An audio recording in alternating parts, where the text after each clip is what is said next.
On prétendait qu'il était trop dangereux pour être maintenu derrière les barreaux. Alors ils l'amenèrent dans un orphelinat rempli d'enfants. Mais lorsqu'il murmura ces mots, une phrase que seul le père de la jeune femme avait jamais prononcée, tout bascula. L'année marquait 1878, et la petite bourgade de Val-des-Pins, blottie au pied des Rocheuses, avait connu des jours plus cléments. Une sécheresse implacable ravageait les terres agricoles depuis 2 saisons, laissant les habitants avec des ressources qui s'amenuisaient et des tempéraments de plus en plus vifs. L'orphelinat, situé à la lisière de la ville, ressentait cette tension plus durement que quiconque. Élise Morin, une jeune femme de 22 ans, se tenait sur le porche du bâtiment délabré, observant les enfants jouer dans la cour poussiéreuse. Elle avait grandi ici même, recueillie à l'âge de 10 ans après avoir perdu ses parents emportés par la fièvre typhoïde. Désormais assistante de la direction, elle consacrait sa vie à offrir à ses petits ce qu'elle avait elle-même désespérément cherché, un sentiment d'appartenance. « Mademoiselle Élise, Mademoiselle Élise !» s'écria la petite Sophie, ses nattes blondes sautillant alors qu'elle courait vers le porche. « Est-ce vrai? Vont-ils amener un nouvel homme à la vente demain ?» Élise soupira, s'agenouillant pour capter le regard de l'enfant. « Oui, Sophie, mais souviens-toi de ce que je t'ai dit. Ce n'est pas vraiment une vente aux enchères, c'est un contrat de travail. » Bien que la pratique de la servitude pour dette devint officiellement obsolète dans les villes frontalières comme Val-des-Pins, le shérif organisait occasionnellement ce que les locaux appelaient des ventes pour les vagabonds ou les fauteurs de troubles qui devaient payer leurs dettes ou expier des délits mineurs. L'acheteur payait le shérif et l'individu travaillait pour son nouvel employeur pendant une période déterminée. Madame Vasseur dit que nous y allons parce que l'orphelinat a besoin d'un homme fort pour réparer le toit et couper du bois avant l'hiver, poursuivit Sophie, les yeux écarquillés d'excitation. Élise hocha la tête, replaçant une mèche de cheveux derrière l'oreille de la fillette. C'est exact. Mais ce n'est pas une chose dont il faut se réjouir. Ces hommes sont des êtres humains, pas des objets que l'on achète. Plus tard dans la soirée, alors qu'Élise préparait le dîner avec Madame Vasseur, la matrone âgée de l'orphelinat, elles discutèrent de l'événement du lendemain. « Je n'aime pas ça non plus, » admit Madame Vasseur, ses mains ridées pétrissant la pâte avec des mouvements rodés. « Mais nous avons été refusés par tous les hommes de la ville en offrant des salaires pourtant honnêtes. Le toit ne tiendra pas un autre hiver, et ces enfants gèleront sans bois de chauffage adéquat. » Élise plongea les pommes de terre dans la marmite d'eau bouillante. « Qui est cet homme, de toute façon ?» Madame Vasseur baissa la voix, comme si les murs pouvaient entendre. « On dit que c'est un montagnard. Il vit à l'état sauvage dans les collines depuis des années. Il s'est battu au saloon d'Aumalais il y a 3 nuits. Il a failli tuer 2 hommes. Le shérif Durand l'a enfermé, mais il ne veut pas assumer les frais de sa détention. Il dit qu'il est trop sauvage pour la prison. » L'estomac d'Élise se noua. « Et vous voulez amener quelqu'un comme ça ici, au milieu des enfants ? » « Nous avons besoin de quelqu'un de fort, Élise, quelqu'un qui peut gérer les gros travaux. Il dormira dans la vieille remise, pas dans la maison. » Élise regarda par la fenêtre le ciel qui s'assombrissait. La remise n'était guère plus qu'une étable glorifiée, avec un sol en terre battue et des fentes dans les murs qui sifflaient quand le vent soufflait. Mais Madame Vasseur avait raison. Elles étaient désespérées. Le lendemain matin, Élise se retrouva sur la place de la ville avec Madame Vasseur et le plus âgé des garçons de l'orphelinat, Théo, 16 ans, qui avait insisté pour venir les protéger. La foule murmura lorsque le shérif Durand fit monter un homme sur l'estrade de fortune. Le souffle d'Élise se bloqua dans sa gorge. Le montagnard était grand, les épaules larges, arborant une barbe noire broussailleuse et des cheveux qui n'avaient pas vu de ciseaux depuis des années. Ses mains étaient liées devant lui et ses yeux d'un bleu perçant scrutaient la foule avec un mépris non dissimulé. Ses vêtements en peau de daim étaient usés mais fonctionnels, le marquant comme quelqu'un qui vivait de la terre. « Voici Lucas Morel », annonça le shérif Durand. Fort comme un bœuf, connaît les montagnes et les bois mieux que quiconque. 6 mois de travail pour payer sa dette à la société et les dommages causés chez Aumalais. Les enchères commencèrent bas. La plupart des habitants se méfiaient de l'homme à l'aspect féroce, malgré les assurances du shérif qu'il avait été maîtrisé. Lorsque Madame Vasseur leva la main pour enchérir, Élise sentit son cœur s'emballer d'anxiété. « Madame Vasseur, s'il vous plaît, reconsidérez », chuchota-t-elle avec urgence. $15, lança Madame Vasseur, ignorant la supplique d'Élise. Le shérif regarda la foule silencieuse. 15 une fois, 15 deux fois, adjugé à l'orphelinat de Val-des-Pins. Alors qu'il ramenait Lucas Morel vers l'orphelinat, Élise ne put s'empêcher de remarquer qu'il marchait la tête haute malgré ses liens. Ses yeux enregistraient tout autour de lui avec une conscience aiguë.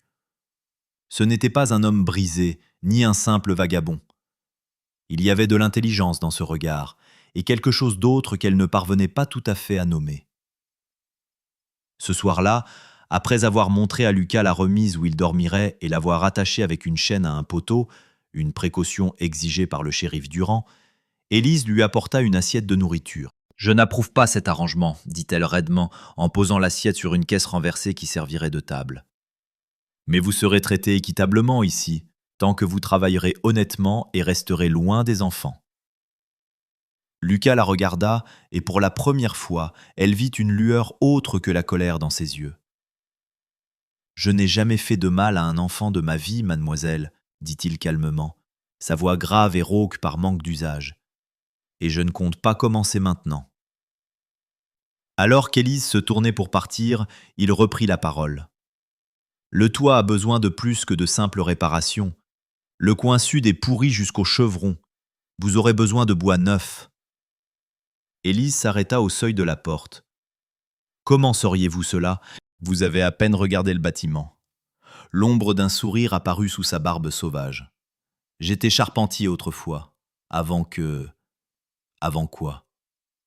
Mais Lucas Morel s'était déjà détourné, mettant fin à la conversation et laissant Élise avec plus de questions que de réponses sur cet homme sauvage qui vivrait désormais sur leur propriété. Cette nuit-là, alors qu'Élise veillait sur le sommeil des enfants, elle s'attarda près de la fenêtre qui donnait sur la cour arrière. Une petite lueur vacillait à l'intérieur de la remise. C'était la lanterne qu'elle avait laissée à Lucas. À travers les fentes des planches disjointes, la silhouette du montagnard se déplaçait. Et Élise se demanda quel genre d'homme Lucas Morel avait été avant que la vie ne le pousse vers la solitude des étendues sauvages. Et quel secret se cachait derrière ce regard d'un bleu glacé. Les premiers rayons de l'aube effleuraient à peine les crêtes montagneuses lorsqu'Élise fut réveillée par le bruit rythmé d'une hache fendant le bois. S'enveloppant dans un châle épais, elle s'aventura dehors pour découvrir Lucas déjà à l'ouvrage.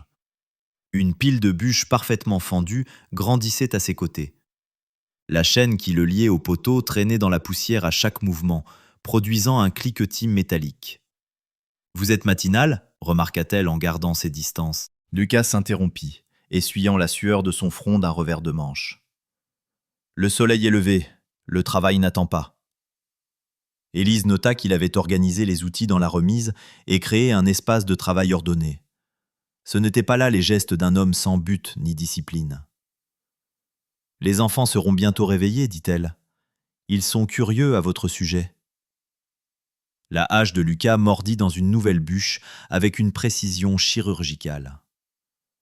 Les enfants devraient se méfier des étrangers. C'est vrai, concéda Élise en l'étudiant du regard. Pourtant, vous avez dit que vous ne leur feriez jamais de mal. Jamais fait. Et je ne le ferai jamais. Sa voix portait une telle conviction qu'Élise se surprit à le croire, malgré ses réticences initiales. « Étiez-vous vraiment charpentier ?» demanda-t-elle, changeant de sujet. Lucas posa sa hache et lui fit face.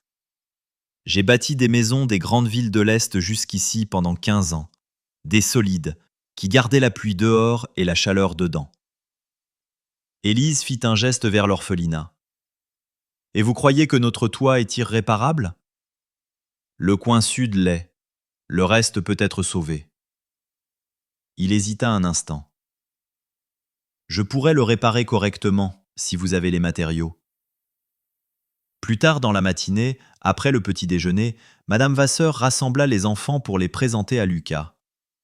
Ils se tinrent en demi-cercle, les yeux écarquillés, détaillant cette figure imposante à la barbe sauvage et à la cheville enchaînée. « Voici Monsieur Morel, » expliqua Madame Vasseur. « Il va nous aider pour les réparations et les préparatifs de l'hiver. Vous devez lui laisser de l'espace pour travailler et ne pas l'assaillir de questions. » La plupart des enfants hochèrent la tête docilement, Mais Bastien, un garçon de 8 ans arrivé à l'orphelinat 3 mois plus tôt après la mort de son père dans un accident minier, s'avança. « Êtes-vous un vrai homme des montagnes ?» demanda-t-il, les yeux brillants de curiosité. « Avez-vous combattu des ours ?» Lucas s'accroupit à la hauteur du garçon, sa chaîne tintant doucement. « J'ai croisé quelques ours. La meilleure façon de les combattre, c'est de rester loin d'eux et de les laisser tranquilles. » Bastien parut déçu, mais Lucas poursuivit. « J'ai dû, une fois, effrayer un puma qui en voulait à mon dîner. J'ai fait un tel vacarme que je pense qu'on m'a entendu jusqu'au fond de la vallée. » Bastien gloussa, et Élise vit quelque chose s'adoucir sur le visage buriné de Lucas. Au fil des jours suivants, une routine s'installa. Lucas travaillait de l'aube au crépuscule. Il commença par constituer une réserve de bois de chauffage suffisante pour l'hiver, puis tourna son attention vers le toit. Élise lui apportait ses repas, et peu à peu, leurs échanges s'allongèrent. « Pourquoi avoir quitté la charpenterie pour les montagnes ?»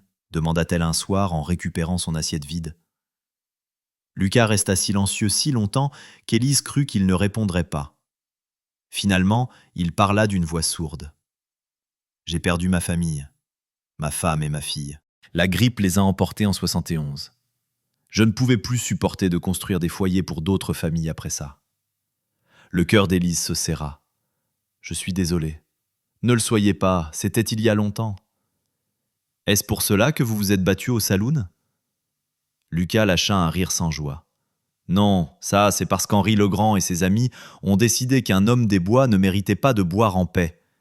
Ils ont dit que je sentais plus mauvais que leur cochon et que je devrais retourner dans ma grotte. » « Avez-vous commencé la bagarre ?»« Non, mademoiselle, mais je l'ai certainement fini. » Il n'y avait aucune fierté dans sa voix, juste l'énoncé d'un fait. Les jours passant, Élise remarqua que les enfants étaient de plus en plus attirés par Lucas, malgré les avertissements de Madame Vasseur. Bastien en particulier le suivait partout, l'observant travailler à distance respectueuse. À sa grande surprise, Lucas ne chassait pas le garçon. Au contraire, il commença à lui expliquer ce qu'il faisait, montrant à Bastien comment distinguer le bon bois du mauvais, comment mesurer 2 fois pour ne couper qu'une seule.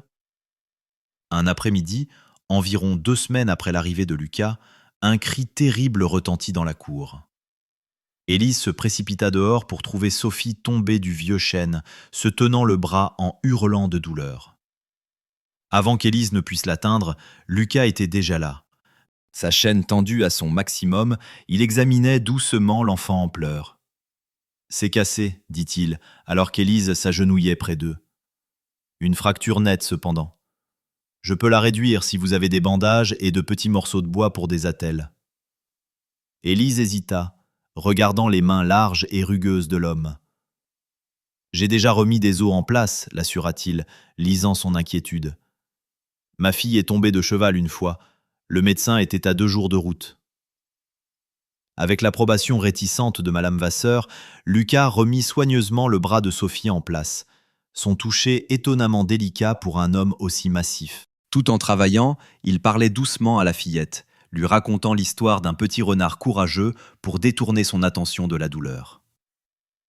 Ce soir-là, alors qu'Élise apportait à Lucas une portion supplémentaire de ragoût en remerciement pour son aide avec Sophie, elle le trouva en train de sculpter un morceau de pain. « Que faites-vous » demanda-t-elle. Il lui montra un petit renard à demi formé. « J'ai pensé que ça pourrait faire sourire la petite, l'aider à être brave pendant que son bras guérit. » Élise s'assit sur une souche voisine, le regardant faire. « Vous êtes doué avec les enfants. Ce sont des gens honnêtes. Ils disent ce qu'ils pensent. Ils pensent ce qu'ils disent. » Son couteau bougeait avec précision pour façonner la queue de l'animal. « Il n'y a pas beaucoup de ça dans le monde des adultes. »« Non, convint Élise, c'est rare. » Un silence confortable tomba entre eux tandis que Lucas continuait de sculpter. Et Élise regarda le coucher de soleil peindre les montagnes d'or et de pourpre. « Mon père était charpentier lui aussi, dit-elle enfin. C'est lui qui a bâti cet orphelinat, à vrai dire, bien que ce ne fût alors qu'une simple maison familiale. Après sa mort et celle de ma mère, je n'avais nulle part où aller. Madame Vasseur m'a recueilli et m'a élevé aux côtés des autres orphelins. » Lucas hocha la tête mais garda le silence, lui laissant l'espace nécessaire pour poursuivre si elle le souhaitait. Il avait coutume de dire que le bois a une mémoire, qu'il se souvient de la forêt dont il provient, de la pluie et du soleil sous lesquels il a grandi. C'est pour cela qu'il faut travailler avec lui et non contre lui. Les mains de Lucas s'immobilisèrent sur sa sculpture. Lorsqu'il croisa son regard, ses yeux brillaient d'une étrange intensité. « Votre père avait raison, dit-il doucement. Le bois a une mémoire, tout comme les montagnes. Elles se souviennent de chaque pas, de chaque feu de camp, de chaque mot prononcé dans leur vallée. » Il y avait quelque chose dans sa voix, une nuance qui poussa Élise à se demander quels souvenirs les montagnes gardaient pour Lucas Morel. Quels mots avaient été prononcés pour le pousser toujours plus loin dans les terres sauvages, loin du monde des hommes. Alors qu'elle se levait pour partir, Lucas lui tendit la sculpture achevée. Le petit renard était parfait dans les moindres détails, de ses oreilles alertes à sa queue touffue. « Donnez ceci à Sophie demain matin, dit-il. Dis puis que le renard courageux veille sur elle. » Élise prit l'objet, ses doigts effleurant la paume calleuse de l'homme. « Merci, Lucas. » Tandis qu'elle retournait vers la maison principale, serrant le renard de bois dans sa main, Élise réalisa qu'elle l'avait appelé par son prénom et qu'il n'avait pas objecté. Quelque chose changeait entre eux. Un glissement aussi subtil et inéluctable que le changement des saisons. Et tout comme l'automne qui approchait, Élise ne savait pas si cela présageait une promesse ou un danger. Octobre arriva, avec ses matins frisquets et ses après-midi dorés. Le toit de l'orphelinat était désormais solide, le bois neuf remplaçant la section pourrie exactement comme Lucas l'avait recommandé. Le tas de bois de chauffage avait atteint une taille impressionnante et Lucas avait tourné son attention vers d'autres réparations nécessaires. Renforcer les marches du porche, réparer les fenêtres brisées et installer de nouvelles gouttières pour éloigner l'eau de pluie des fondations. Le shérif Durand était passé 2 fois pour vérifier son investissement, comme il appelait Lucas. À chaque visite, il semblait surpris par l'ardeur à la tâche du montagnard et les améliorations apportées à l'orphelinat. « Je n'aurais jamais cru que ce sauvage avait de tels talents », remarqua-t-il à l'adresse d'Élise lors de sa dernière visite. « Peut-être y a-t-il de l'espoir pour lui après tout ?» Élise avait simplement hoché la tête, peu disposée à admettre à quel point son jugement initial sur Lucas avait été erroné. La chaîne à sa cheville restait en place, une exigence du shérif, mais elle avait été rallongée pour lui permettre plus de liberté de mouvement sur la propriété. Les enfants avaient pleinement accepté la présence de Lucas. Le bras de Sophie guérissait bien et elle emportait son renard de bois partout. Bastien s'était autoproclamé apprenti non officiel de Lucas, apprenant à utiliser des outils simples sous son regard vigilant. Même Madame Vasseur s'était adoucie à son égard, surtout après qu'il eut construit de nouvelles étagères dans le garde-manger sans qu'on le lui demande. Un soir, alors que les feuilles d'automne dansaient au vent, Élise trouva Lucas assis sur une souche près de sa remise, fixant les montagnes qui se dressaient majestueusement contre le ciel crépusculaire. « Est-ce que cela vous manque ?» demanda-t-elle en posant une tasse de café brûlant près de lui. « La vie sauvage, je veux dire. » Lucas prit le café avec un signe de tête en guise de remerciement. « Parfois, c'est calme là-haut, paisible, aucune attente hormis la survie. Cela semble solitaire. Ça peut l'être. » Il but une gorgée de café. Mais la solitude n'est pas toujours la pire des choses. Élise s'assit sur une bûche voisine, resserrant son châle contre la fraîcheur du soir. Quelle est donc la pire des choses ? Lucas réfléchit à sa question, les yeux toujours rivés sur les pics lointains. Le regret, je suppose. Les choix qu'on ne peut pas défaire. Les mots qu'on ne peut pas retirer. Le poids d'une histoire non dite planait entre eux. Élise avait appris à ne pas insister lorsque Lucas se retirait dans le silence. Mais ce soir-là, quelque chose la poussa à aller plus loin. « Quel est votre plus grand regret, Lucas ?» Il se tourna pour la regarder, ses yeux bleus reflétant les dernières lueurs du jour. « Avoir quitté la civilisation. Je pensais échapper à mon chagrin, mais je l'ai simplement emporté avec moi là-haut, dans ces montagnes. Et pourtant, vous y êtes resté des années. C'est plus facile de continuer à courir que de se retourner et de faire face à ce qui est derrière soi. » Il posa sa tasse vide. « Et vous, que regrette Élise Morin ?» La question directe la surprit. Lucas s'enquérait rarement de sa vie, se contentant de la laisser partager ce qu'elle voulait bien dire. « Je regrette de ne pas en savoir plus sur mes parents, admit-elle. J'avais 10 ans quand ils sont morts. Assez âgé pour me souvenir d'eux, mais assez jeune pour que ces souvenirs s'estompent un peu plus chaque année. » Elle tordit ses mains sur ses genoux. « Je regrette de ne pas avoir de famille à moi. »« Vous avez une famille » dit Lucas en désignant l'orphelinat où la lumière des lampes brillait aux fenêtres. « D'un genre différent peut-être, mais une famille tout de même. » Élise sourit tristement. « Ce n'est pas tout à fait la même chose, n'est-ce pas ?» Avant que Lucas ne puisse répondre, Bastien sortit de la maison en courant, le visage illuminé par l'excitation. « Mademoiselle Élise, monsieur Lucas, Madame Vasseur dit que nous pouvons faire une fête pour les moissons la semaine prochaine, avec du cidre et de la tarte à la citrouille et tout le reste. » Le garçon sautillait sur place. « Et elle dit que vous pouvez vous joindre à nous dans la maison pour l'occasion, monsieur Lucas, tant que mademoiselle Élise se porte garante de votre bonne conduite. » Lucas haussa un sourcil vers Élise. Une pointe d'amusement dansait dans son regard. « Eh bien, mademoiselle Élise, vous porterez-vous garante des manières d'un homme des montagnes ?»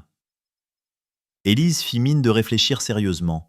« Je suppose que je pourrais, à condition qu'il promette de laver cette barbe sauvage avant d'entrer. » Bastien gloussa, et la bouche de Lucas tressaillit dans ce qui aurait pu être l'ébauche d'un sourire. « J'imagine que je peux m'arranger, » dit-il en frottant sa barbe d'un air songeur. « Je pourrais même trouver une paire de ciseaux pour l'occasion. » Le jour de la fête des moissons arriva, clair et lumineux. Élise passa la matinée à aider Madame Vasseur et les filles les plus âgées à préparer la nourriture, tandis que les plus jeunes décoraient la salle à manger avec des feuilles d'automne et des fleurs sauvages tardives. Lorsque Lucas apparut à la porte de la cuisine cet après-midi-là, Élise faillit laisser tomber le bol qu'elle tenait. Il avait effectivement trouvé des ciseaux, du savon et un rasoir. Sa barbe broussailleuse avait disparu, remplacée par une barbe de 3 jours soigneusement taillée qui soulignait une mâchoire carrée. Ses cheveux étaient coupés courts, révélant la forme pleine de son visage pour la première fois. « Seigneur !» murmura Madame Vasseur à côté d'Élise. Il y avait un bel homme caché sous toute cette sauvagerie après tout. Lucas bougea inconfortablement sous leur examen minutieux. « Est-ce si terrible ?»« Non », s'empressa de dire Élise, sentant la chaleur monter à ses joues. « C'est... Vous avez l'air très civilisé. » Un sourire tira le coin de sa bouche. « Ne vous inquiétez pas, c'est temporaire. Il ne faudrait pas qu'un véritable homme des montagnes ait l'air trop respectable. » La fête fut un moment de joie pure. Les enfants chantèrent des airs répétés maintes fois, des jeux furent organisés, et les tourtes à la citrouille de Madame Vasseur furent proclamées les meilleures de tout le territoire. Au début, Lucas se tenait avec une certaine raideur, manifestement mal à l'aise d'être enfermé parmi tant de monde, mais il se détendit peu à peu au fil de la soirée. Après le dîner, Bastien réussit à convaincre Lucas de raconter des histoires de sa vie dans les montagnes. C'étaient des versions soigneusement édulcorées, omettant les réalités brutales de la survie sauvage, mais contenant assez d'aventures pour captiver son auditoire. « Avez-vous déjà trouvé de l'or ?» demanda l'un des plus grands garçons. Lucas secoua la tête. « L'or n'est pas ce que la plupart des hommes imaginent. Des hommes passent leur vie à le chasser, à mourir pour lui. Mais il y a des trésors bien plus riches dans ces montagnes. Des levées de soleil qui peignent le monde entier en or. Des étoiles si brillantes qu'on pourrait lire à leur lueur. Un silence si complet qu'on peut entendre battre son propre cœur. » Élise, écoutant depuis l'embrasure de la porte, sentit quelque chose bouger dans sa poitrine en observant cet homme. Il y a quelques semaines à peine, il semblait si dangereux, et le voilà entouré d'enfants fascinés, parlant de beauté plutôt que de violence. Plus tard, alors que la fête touchait à sa fin et que les plus jeunes étaient mis au lit, Élise trouva Lucas sur le porche, contemplant la voûte céleste. Sa chaîne tinta doucement lorsqu'il se tourna à son approche. « Merci, » dit-elle simplement. « Pourquoi ? Pour avoir offert une belle soirée aux enfants ? Pour les histoires ? Pour... » Il fit un geste vague vers l'orphelinat. « Pour tout ceci. » Lucas garda le silence un instant. « C'est moi qui devrais vous remercier, finit-il par dire. Quand le shérif Durand m'a amené à cette vente, Je pensais que quiconque achèterait mon contrat me tuerait à la tâche et me traiterait comme une bête. Au lieu de cela, il baissa les yeux vers sa chaîne, puis regarda Élise. Au lieu de cela, j'ai trouvé quelque chose que je croyais perdu à jamais. Qu'est-ce donc ? Demanda Élise, sa voix n'étant plus qu'un murmure. Un but, répondit Lucas. Et peut-être un peu de rédemption. Dans le calme qui suivit, Élise sentit la distance entre eux s'amenuiser, comme une brèche dans la forêt qui se referme lentement à mesure que la nouvelle végétation s'élance vers la lumière. Lucas Morel n'était plus l'homme des montagnes sauvages qu'elle avait craint. Il était tout autre chose, un homme au passé aussi complexe que le sien, cherchant un avenir qu'aucun d'eux n'avait imaginé possible. Novembre apporta les premières neiges, recouvrant Val-des-Pins d'un manteau blanc immaculé. Grâce à la diligence de Lucas, l'orphelinat était mieux préparé pour l'hiver qu'il ne l'avait été depuis des années. Le toit ne fuyait plus, les fenêtres étaient calfeutrées contre les courants d'air et le bûcher était rempli à ras-bord. Élise se tenait près de la fenêtre de la cuisine, regardant Lucas apprendre à Bastien et à quelques autres garçons comment construire un véritable fort de neige. Son rire traversait la cour, un son qui avait été rare à son arrivée, mais qui devenait plus fréquent au fil des semaines. « Il est différent maintenant », observa Madame Vasseur en rejoignant Élise à la fenêtre. « Il porte toujours cette tristesse, mais elle semble peser moins lourd sur ses épaules. » Élise hocha la tête. « Les enfants lui ont fait du bien. » Madame Vasseur lui lança un regard entendu. « Pas seulement les enfants, je pense. » Avant qu'Élise ne puisse répondre, Sophie fit irruption dans la cuisine, serrant son renard en bois contre elle. « Mademoiselle Élise, il y a un homme qui arrive sur la route dans une belle calèche. » Les visiteurs étaient rares à l'orphelinat, surtout en hiver. Élise essuya ses mains sur son tablier et se rendit à la porte d'entrée, scrutant le véhicule qui approchait. C'était effectivement une voiture raffinée, tirée par 2 chevaux bais assortis, le genre d'attelage appartenant aux hommes riches de la capitale ou peut-être même de plus loin à l'est. La calèche s'arrêta devant l'orphelinat et un homme bien mis, la cinquantaine, en descendit, brossant la neige de son manteau coûteux avant de s'approcher du porche. « Bonjour, mademoiselle, dit-il en ôtant son chapeau. Je cherche un homme nommé Lucas Morel.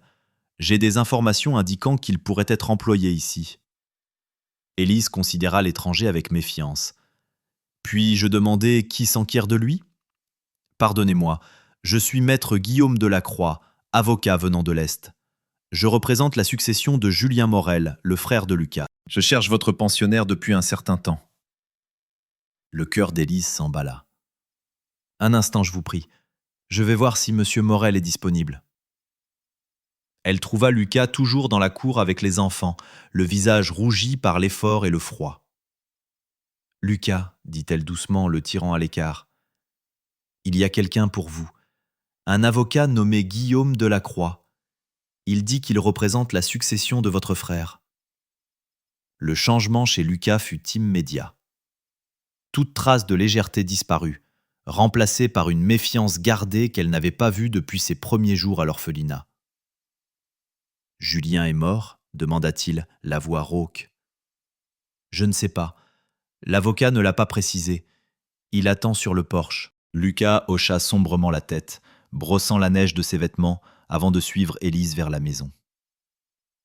Malgré son apparence améliorée et les vêtements plus récents fournis par Madame Vasseur, la chaîne à sa cheville restait un rappel brutal de son statut.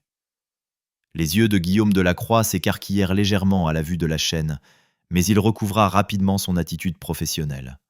« Monsieur Morel, dit-il en tendant la main, je suis heureux de vous avoir enfin localisé. » Lucas serra la main offerte avec précaution. « Votre frère est décédé il y a 3 mois, j'en ai bien peur. Une pneumonie.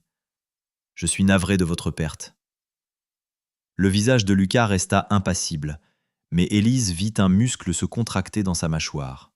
« Pourquoi me cherchez-vous ? Peut-être pourrions-nous parler en privé ?» Delacroix jeta un coup d'œil à Élise.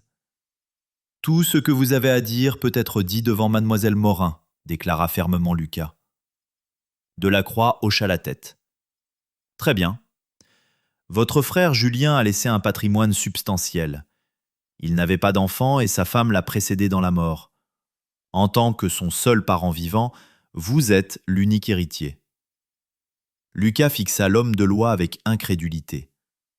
Julien et moi ne nous sommes pas parlé depuis 7 ans. Néanmoins, son testament était très clair. L'ensemble de la succession, y compris son entreprise de charpenterie, ses propriétés et ses investissements, vous revient désormais. C'est un héritage considérable, monsieur Morel. Vous êtes un homme riche. Le silence tomba, alors que Lucas assimilait cette information. Élise regardait les émotions défiler sur son visage, le choc, la confusion, et quelque chose qui aurait pu être du chagrin. « Où est le piège ?» finit par demander Lucas. Delacroix sourit légèrement. « Aucun piège, monsieur Morel, bien que je doive m'enquérir de votre situation actuelle. » Il jeta un regard appuyé vers la chaîne. Lucas expliqua son statut de serviteur sous contrat, y compris les termes de son engagement de 6 mois avec l'orphelinat. Delacroix écouta attentivement, prenant occasionnellement des notes dans un petit carnet qu'il sortit de la poche de son manteau.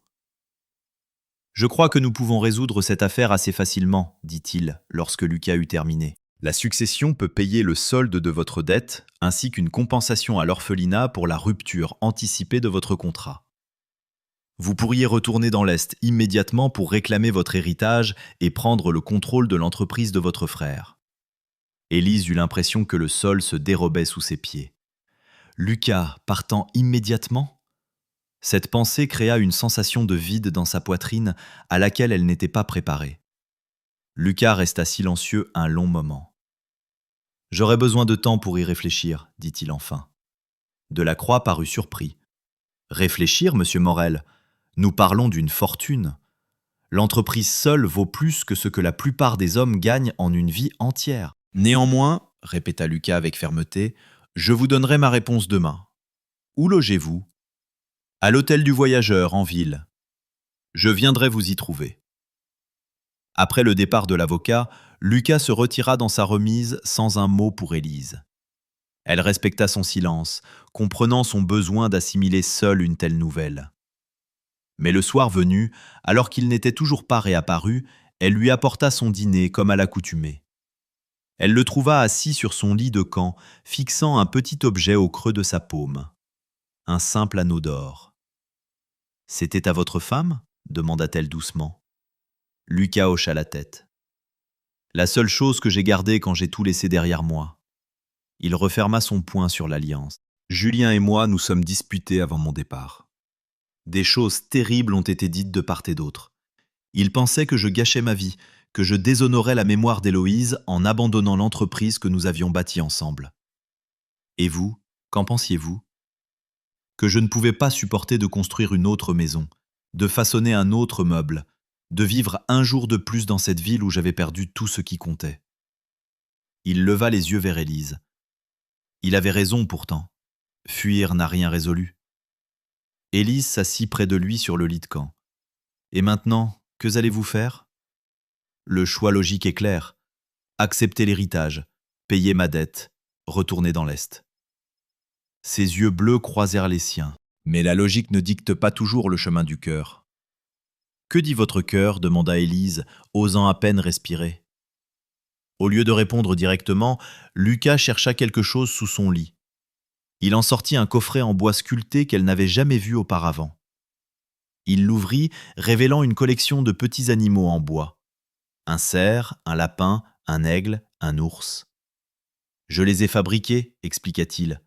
Un pour chaque enfant, pour Noël. » Élise passa ses doigts sur les sculptures délicates. « Ils sont magnifiques, Lucas. » « J'avais prévu de rester tout l'hiver, poursuivit-il, de finir le travail correctement. » Il hésita. « Élise, ces derniers mois, ils ont signifié quelque chose pour moi, plus que je ne saurais l'exprimer. » Le cœur d'Élise battait à tout rompre. « Ils ont signifié beaucoup pour moi aussi. » Lucas prit sa main, ses doigts calleux chauds contre sa peau. « Quand je vous ai vu pour la première fois à cette vente, debout, si droite et fière à côté de Madame Vasseur, j'ai pensé que vous étiez la femme la plus hautaine que j'ai jamais rencontrée. Un rire surpris lui échappa. « Et moi, je pensais que vous étiez l'homme le plus dangereux que j'ai jamais vu. » Nous avions tort tous les deux, semble-t-il. Oui, convint doucement Élise. Nous avions tort. Dans le calme qui suivit, Lucas retourna doucement la main de la jeune femme dans la sienne, traçant les lignes de sa paume avec son pouce. Mon père m'a dit un jour qu'un homme trouve son vrai nord quand il cesse de fuir sa douleur pour commencer à bâtir ce qui apaise. Le souffle d'Élise se coupa. Mon père avait coutume de dire quelque chose de similaire. Il disait que la véritable force ne réside pas dans ce que l'on peut endurer seul, mais dans ce que l'on ose bâtir ensemble. Les yeux de Lucas s'agrandirent légèrement. « Élise, murmura-t-il, ce sont les mots exacts de mon père. Il me les a dit le jour où j'ai ouvert mon premier atelier. »« C'est impossible, dit Élise en secouant la tête, incrédule. Mon père ne pouvait pas connaître le vôtre. Comment s'appelait votre père ? » Thomas. Thomas Morel. Élise se figea. Mon père a fait son apprentissage avec un certain Thomas Morel à Saint-Louis, avant ma naissance. Il parlait souvent de lui, disant que c'était le meilleur charpentier qu'il ait jamais connu, et l'homme le plus sage aussi. Mon père vivait à Saint-Louis avant de s'installer ici, dit Lucas, l'esprit en ébullition. Il aurait eu le bon âge. Il a transmis à votre père cet adage sur la force et la construction commune. Papa me l'a transmis quand j'apprenais le métier. La voix de Lucas s'épaissit d'émotion. Toutes ces années plus tard, à travers toute cette distance, sa sagesse a retrouvé son chemin jusqu'à moi, grâce à vous. Élise sentit les larmes piquer ses yeux devant cette connexion inattendue, ce fil invisible qui liait leur passé d'une manière qu'aucun d'eux n'aurait pu imaginer. « Qu'allez-vous faire, Lucas » demanda-t-elle à nouveau. Lucas regarda les animaux en bois, l'anneau dans sa paume, et enfin le visage d'Élise. « J'irai en ville demain voir Delacroix. J'accepterai l'héritage. Ce serait folie de ne pas le faire. Mais je ne retournerai pas dans l'Est. Du moins, pas définitivement. » L'espoir papillonna dans la poitrine d'Élise. « Non ? Je vais lui demander d'organiser la vente de l'entreprise et des propriétés. Ensuite, je demanderai au shérif Durand combien coûterait l'achat des terres entourant l'orphelinat. C'est une bonne terre. Elle pourrait porter des cultures, du bétail. Ces enfants méritent mieux que de dépendre de la charité de la ville. »« Vous voulez rester ?» dit Élise, osant à peine y croire. « Ici, à Val-des-Pins ?» Lucas hocha la tête. « Si je suis le bienvenu ?»« Vous l'êtes, chuchota-t-elle. Plus que bienvenu. » Le lendemain matin, Lucas chevaucha vers la ville avec le shérif Durand pour rencontrer Delacroix et régler ses affaires. Il revint dans l'après-midi. La chaîne avait enfin quitté sa cheville. Il était un homme libre, dans tous les sens du terme. À l'approche de Noël, l'orphelinat se métamorphosa. L'héritage de Lucas permit des améliorations au-delà de ce que quiconque avait imaginé. De nouveaux lits pour les enfants, des vêtements d'hiver chauds, de la nourriture en abondance, et même quelques jouets et livres. La veille de Noël, alors que les enfants ouvraient leurs animaux en bois avec délice et s'exclamaient devant les autres cadeaux, Élise trouva Lucas près de la fenêtre, regardant la neige tomber. « Heureux » demanda-t-elle en le rejoignant. « Plus que je ne le croyais possible » admit-il. « Élise, il y a quelque chose que je voulais vous demander. » Il se tourna pour lui faire face complètement. « Je sais que cela ne fait pas longtemps et que je suis encore un ours mal léché, mais je me demandais si vous pourriez envisager... » « Oui, l'interrompit-elle, le cœur prêt à éclater. Quoi que vous demandiez, oui. » Lucas rit, un son riche et chaleureux. « Vous ne savez même pas ce que j'allais dire ?»« J'en sais assez, » répondit Élise en prenant sa main dans la sienne. « Je sais que la vie nous a donné à tous deux une seconde chance que nous n'attendions pas. Je sais que la sagesse des générations passées nous a réunis d'une manière ou d'une autre. Et je sais que je ne veux pas passer un jour de plus à me demander ce qui aurait pu être. » Les yeux de Lucas brillaient d'émotion alors qu'il sortait de sa poche un petit écrin de bois. À l'intérieur reposait une bague. Non pas l'anneau d'or de sa défunte épouse, mais une nouvelle bague, façonnée dans un bois sombre et précieux, incrusté d'un petit morceau de pierre de montagne polie. « J'ai fait ceci, dit-il, avec le même bois que nous avons utilisé pour réparer le toit. » Cela semblait approprié. Alors qu'il glissait l'anneau au doigt d'Élise, Lucas murmura les mots que leur père avait partagés tant d'années auparavant. La véritable force ne réside pas dans ce que l'on peut endurer seul, mais dans ce que l'on ose bâtir ensemble. Dehors, la neige continuait de tomber sur Val-des-Pins, recouvrant les cicatrices du passé et préparant la terre pour le renouveau à venir.